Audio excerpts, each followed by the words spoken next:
নজরে এসছে যে শোভন চক্রবর্তী, যিনি একজন অভিনেতা, সঙ্গে তিনি একজন বিধায়ক।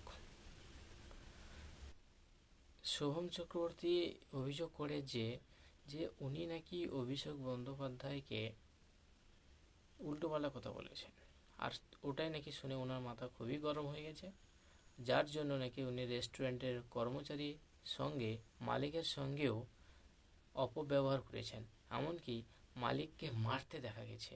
এ সত্যি নিন্দনীয় ঘটনা। আমরা দেখে নেব যে রেস্টুরেন্টের মালিকের মুখে কি বলছেন। রেস্টুরেন্টের কিভাবে হেনস্থা করেছে সেটা পরিষ্কার ভিডিওতে আপনি পেয়ে যাবেন।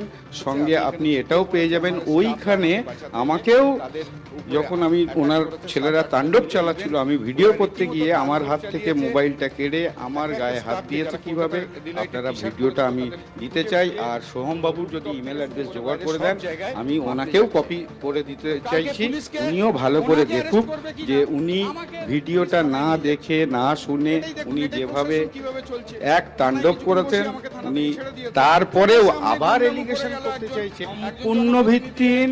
তার অ্যাপ্রোপ্রিয়েট প্রুফ আমাদের ক্যামেরায় ধরা পড়েছে, ফুটেজে ধরা পড়েছে।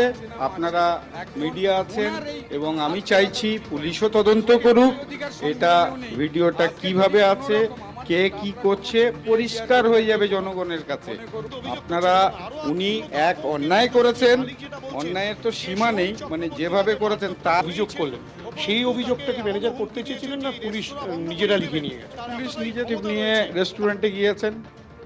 আমাদের রেস্টুরেন্টে একটা প্রাইভেট ডাইনিং এরিয়া আছে, ওইখানে বসে আমাদের ম্যানেজার যে ছিলেন ওকে বলেছেন যে বারবার প্রেশার আসছে, আপনাদের লিখিত কিছু করতে হবে, দিয়ে সেটাকে এফআইআর সেটা এফআইআর হিসেবে মোস্ট প্রবাবলি, আমি জানি না, প্রাণে মেরে দেওয়ার হুমকি আছে, আমাকে ওখানে রেস্টুরেন্ট বন্ধের হুমকি আছে, যেভাবে